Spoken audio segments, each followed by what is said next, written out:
Hello guys, so let me welcome you in this today's very important video. আমার যেটা অভিজ্ঞতা হয়েছে যে বেশিরভাগ স্টুডেন্টস যারা খুব মেরিটোরিয়াস বা ট্যালেন্টেড হয় তারা এতটাই ট্যালেন্টেড কিন্তু যখন কোনো কম্পিটিটিভ এক্সামের রিটেন এক্সাম হয় তারা কিন্তু প্রপারলি নিজেদেরকে তুলে ধরতে পারে না। এর জন্য বারবার বলছি, আমি যেটা ভিডিও বানিয়েছি যে রিটেনের জন্য কিছু স্ট্র্যাটেজি দরকার। সেই স্ট্র্যাটেজি কিন্তু খুব স্মার্টলি তোমাকে তৈরি করতে হবে, সেটা কিন্তু ফুল স্ট্র্যাটেজি আমি আমার অলরেডি ভিডিও বানিয়ে রেখেছি। বাট সেখানে আমি আরেকটা বলেছিলাম যে ইন্টারভিউর জন্য কিন্তু তোমাকে কিন্তু অনেক ভালো একটা স্ট্র্যাটেজি বানাতে হবে। তো তার কিছু রিকোয়ারমেন্টস থাকে, তার কিছু তোমাকে প্রসেস আছে, সেগুলো তোমাকে ফলো করতে হবে। আর সেই যে প্রসেস বা যেগুলো খুব ইম্পর্টেন্ট জিনিস বলতে গেলে একটা ইন্টারভিউতে, সেগুলো কিন্তু তোমার সঙ্গে আজকে আমি শেয়ার করব। আর এই যে এক্সপিরিয়েন্স যেটা আমার হয়েছে, আমি আজকে আমার এই যে 10-এর থেকেও বেশি যে আমি ইন্টারভিউ দিয়েছি আমার কেরিয়ারে, আমি এমন এমন কঠিন কঠিন ইন্টারভিউ দিয়েছি আমার লাইফে। হ্যাঁ, সেইখান থেকে কিন্তু আমি অনেক কিছু শিখেছি। আর সেই শেখার থেকে কিন্তু আমার মনে হচ্ছে যেগুলো যে বেসিক যে রিকোয়ারমেন্টস, বেসিক যে জিনিসগুলো আমরা যেগুলো মিস্টেক করি, তার জন্য কিন্তু আমাদের যেগুলো ড্রিম জব সেগুলো কিন্তু আমাদের হাত থেকে বেরিয়ে যায়। তো চলো তাড়াতাড়ি শুরু করা যাক।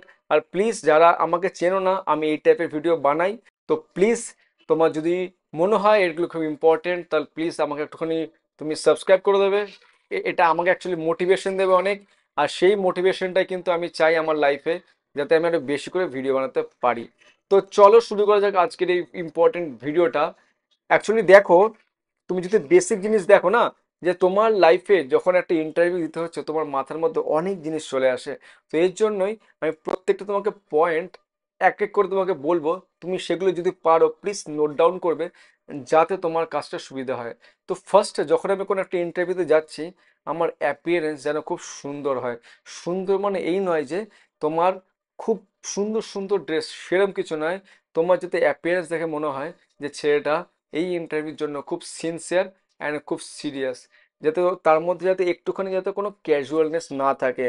হ্যাঁ, দ্যাট ডাজেন্ট মিন দ্যাট তোমাকে খুব হাইফাই দামি কোনো ড্রেস পরতে হবে, মোটেও নয়। নিট অ্যান্ড ক্লিন হতে হবে, ব্যাস। তুমি জাস্ট দেখাবে তুমি কতটা সিরিয়াস, বিকজ এই জিনিসটা হচ্ছে first impression, and first impression is the last impression. হিন্দিতে একটা সুন্দর কথা আছে যে জো দিখতা হে वही বিকতা है। ঠিক আছে, তো ফার্স্ট তোমাকে এটা মাথায় রাখতে হবে, তোমার যাতে অ্যাপিয়ারেন্সটা খুব সুন্দর হয়। মানে ফার্স্ট তোমাকে যেটা, এটা দেখে ওদের মাথায় আসে যে ওয়াহ। ঠিক আছে, এই ওয়াটা যাতে দেখে তোমার মনে হয়। 2 নম্বর, যখনই তোমাকে ইন্টারভিউতে ঢুকবে না, ফার্স্ট তোমাকে জিজ্ঞেস করবে যে তোমার নিজের সম্পর্কে। তো তুমি যখন তোমার নিজের সম্পর্কে যখন কথাটা বলবে, খুব প্রিসাইজ ভাবে বলবে। যেগুলো তোমার অনেকেই ভুল করে না, নিজে থেকে কোথায় বাড়ি, বাড়িতে কে কজন আছে, আমি কোথায় থাকি, আমার কি খেতে ভালো লাগে, বা আমার এই পড়াশোনা করেছি, এইগুলো তোমার কিছুই কিন্তু তোমার মানে বলার তোমার দরকার নেই। এই জায়গাটা অনেকেই ভুল করে। তোমাকে নিজের ইন্ট্রোডাকশনটা কিন্তু খুব সুন্দর করে তৈরি করতে হবে, প্রিসাইজলি তৈরি করতে হবে। আর তার ক্রাইটেরিয়া কী হতে হবে না, তোমার যে কোম্পানিতে তুমি ইন্টারভিউ দিতে যাচ্ছ, তার সঙ্গে তোমাকে ইন্ট্রোডাকশনটা যাতে তোমার ফিট করে। এমন কিছু তুমি ইন্ট্রোডাকশন তুমি বলো যেগুলোতে ওদের ইন্টারেস্টের মধ্যে পড়ে। তাহলে কিন্তু ওরা কিন্তু খুব ইন্টারেস্ট আরও পাবে যে ফার্দার কোশ্চেন করার। আর এটা নিয়ে আমি আমি ভাবছি একটা তোমার ভিডিও বানাবো যে কী করে নিজে ইন্ট্রোডাকশন রেডি করতে হয়। বিকজ এটা খুব একটা ইম্পর্টেন্ট টপিক। কারণ তুমি যে কোনো একটা ইন্টারভিউকে না নিজের দিকে তুমি টানতে পারো, নিজের মতন তৈরি করে ম্যানিপুলেট করতে পারো, সেটা তোমার ইন্ট্রোডাকশন দিয়ে তৈরি হয়। সেটা তোমরা যদি চাও প্লিজ আমাকে কমেন্টে জানাবে, আমি তাহলে সেই বুঝে তৈরি করব। ঠিক আছে, তো তোমাকে এই যে ইন্টারভিউ প্রসেসটা, সেটা কিন্তু তোমাকে কিন্তু ভালো করে তৈরি করতে হবে। ঠিক আছে, নেক্সট হচ্ছে কি না, তোমাকে পুরো ইন্টারভিউতে কনফিডেন্ট থাকতে হবে। কোনো সময় তোমার যাতে কনফিউশন বা তোমার যাতে স্টেটমেন্ট চেঞ্জ করছো, ভুল বলো, বাট কনফিডেন্ট। ঠিক আছে, এরকম একটা কনফিডেন্স তোমাকে মেনটেন করতে হবে, বাট প্রোভাইডেড তোমার মধ্যে যাতে হাম্বলনেস থাকে, পোলাইটনেস থাকে। এই জিনিসটা মাথায় করতে হবে যে তোমার কোশ্চেনটা করবে সেটা খুব কনফিডেন্টলি দেবে, খুব কনফিডেন্টলি দেবে, বাট পোলাইটনেস অ্যান্ড হাম্বলনেস, এই দুটো যেন তোমার কথার মধ্যে প্রকাশ পায়। অনেকের খুব অ্যারোগেন্স চলে আসে কথার মধ্যে, সেটা কিন্তু খুব বাজে জিনিস। এটা কিন্তু বারবার তোমাকে কিন্তু মাথায় রাখতে হবে যে আমাকে এই জিনিসটা মেনটেন করতে হবে। বাট এটা এটা তো অনেক সময় কি হয় না, অনেকের মাথার মধ্যে চলে, এটা আমি নেক্সট পয়েন্ট বলছি, অনেকের মাথার মধ্যে চলে যে আমাকে ইন্টারভিউ ক্র্যাক করতে হবে, যেন সব প্রশ্নের আমাকে উত্তর দিতে হবে। এখানে অনেক অনেক স্টুডেন্টস ভুল করে যে আমাকে সব প্রশ্নের উত্তর দিতে হবে। তার জন্য কি হয়, যখন আমি একটা প্রশ্ন করলাম তখনই কি হয় না, তারা কিন্তু একটা প্রশ্নের উত্তর জানে না, তবুও কিন্তু সেটাকে এমন করে বলে যে সে জানে। সো ডোন্ট লাই, বিকজ আমার এখন এতটা এক্সপিরিয়েন্স হয়ে গেছে, যখন আমি কাউকে ইন্টারভিউ করি, ঠিক আছে, তখন মিথ্যে বললে সেটা কিন্তু পরিষ্কার বোঝা যায়, ঠিক আছে। আর এই মিথ্যেটা যে কত বড় তোমার ওই ইন্টারভিউটাকে নষ্ট করতে পারে, সেই যে তুমি উত্তরটা দিলে, সাপোজ একটা মিথ্যা উত্তর দিলে, সেখান থেকে তোমার ক্রস কোশ্চেন আসতে পারে, বা তোমার একটা ইমপ্রেশন খারাপ হতে পারে যে he is not the proper candidate for this post. So don't lie, if you don't know, then you just simply say sir এটা আমার জানা নেই, আই শুড স্টাডি ফার্দার, আমাকে এটা আরো পড়তে হবে, ঠিক আছে, জাস্ট সিম্পলি সে।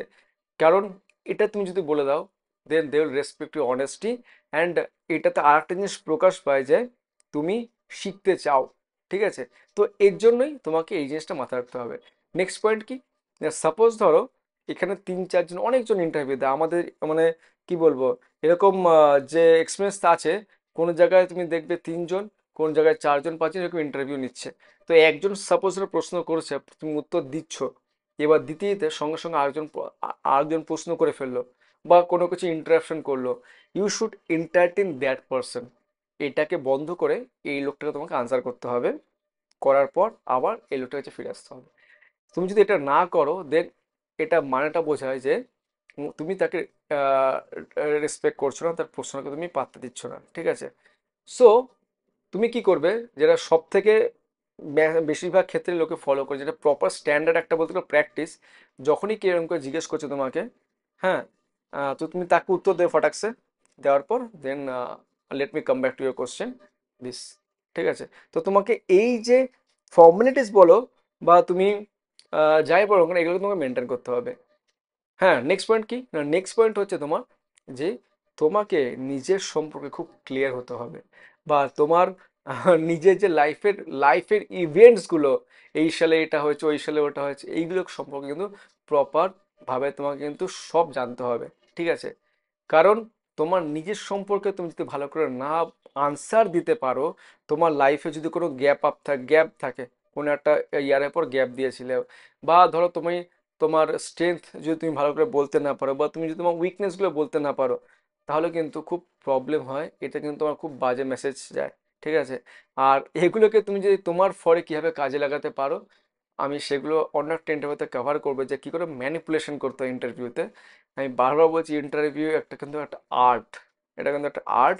আর সেই আর্ট যে বুঝে গেছে, সে কিন্তু একের পর এক ইন্টারভিউ কিন্তু ক্র্যাক করে যায়। মানে it's is not that difficult যে তুমি এটাকে খুব কঠিনভাবে নিচ্ছ। ফার্স্ট তোমাকে এটা বুঝতে হবে যে ইন্টারভিউ আমাকে একটা প্রসেসের মধ্যে তৈরি করতে হবে, তাহলে দেখবে তুমি। তো আমি চেষ্টা করবো এরকম একটা ভিডিও বানানো, যেখানে তোমাকে আমি শেখাবো যে ম্যানিপুলেশন কী করে করতে হয় ইন্টারভিউতে। তো এটা তোমাকে ভালো করে বুঝতে হবে, ঠিক আছে। তো তোমাকে নিজের সম্পর্কে ভালো করে ক্লিয়ার থাকতে হবে।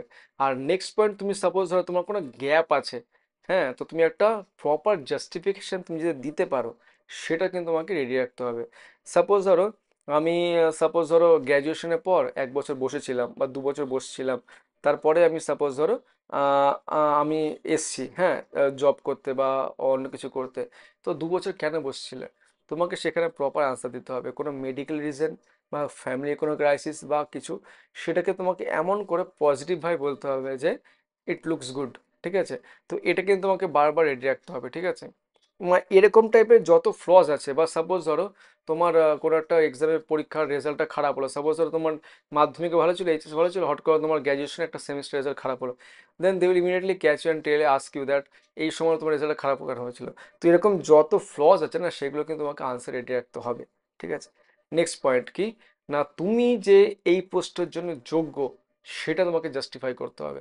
সাপোজ তুমি একটা ডিজাইন কোম্পানির জন্য যাচ্ছ, তো তুমি নিজেকে এমন করে জাস্টিফাই করো, সাপোজ তুমি এমন করে বলতে পারো যে স্যার, আমি যে ছোট থেকে পড়াশোনা করেছি, আমি কেরিয়ারের প্রত্যেকটা জিনিস, আমি যে সাবজেক্টগুলো নিয়েছি, সব কিছু কিন্তু আহ, এই ডিজাইনকে মাথায় রেখেই কিন্তু আমি করেছি, বা আমি এর প্রজেক্ট করেছিলাম, এই রিলেটেড প্রজেক্ট করেছিলাম, বা আমি এই রিলেটেড কিছু কাজ করেছিলাম, বা আমি এই রিলেটেড কিছু নলেজ রাখতে ভালোবাসছি, তার এই যে প্রুফ, মানে এই টাইপের তোমাকে কিন্তু জাস্টিফাই করতে হবে যে তুমি ওই পোস্টের জন্য ডিজার্ভ।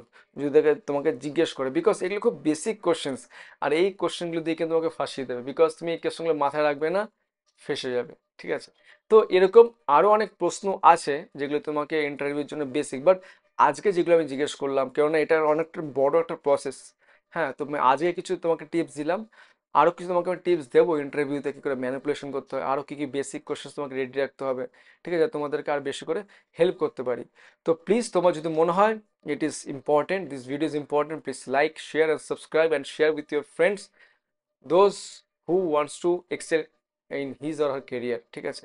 তো চলো, আজকের জন্য এখানেই। আর এটার যদি তোমার মনে হয় যে আরো কিছু ভিডিও বানানো দরকার আছে, আমাকে প্লিজ কমেন্টে জানাও। তো চলো বন্ধু, আবার দেখা হবে পজিটিভ কোনো ভিডিও নিয়ে। See you guys.